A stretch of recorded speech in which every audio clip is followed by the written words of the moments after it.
One may think that by committing suicide they will get relief from the suffering which they are undergoing.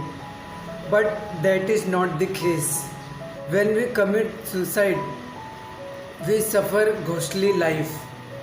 That means we did not get the material body as well as spiritual body. It is hellish existence and can go as long as we cannot imagine. The suffering is very long. Sometimes the ghost try to goes in someone other's body to dull the pains. Remember, when we commit suicide, we are disrupting our spiritual progress. We get these material bodies, or we came in this material world due to our own wish, our own desire. So we should suffer the pain.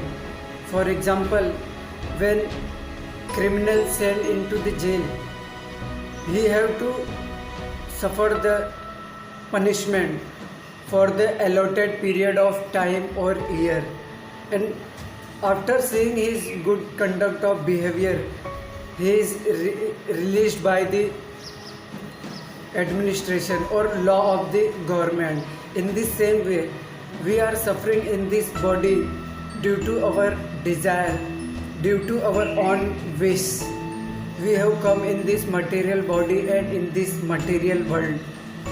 So we can only suffer, and by purifying ourselves, we can release from this material world and this material body.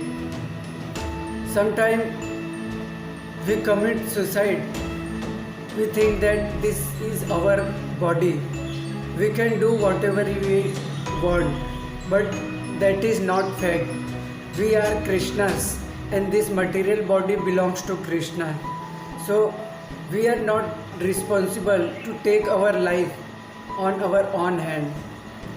We have to not interfere with this material body by committing suicide or by disrupting our karmic cycle.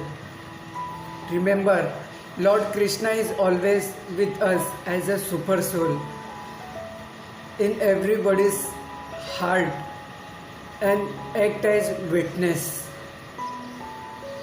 He knows very well our good qualities, unique qualities, as well as our pain other than anyone else.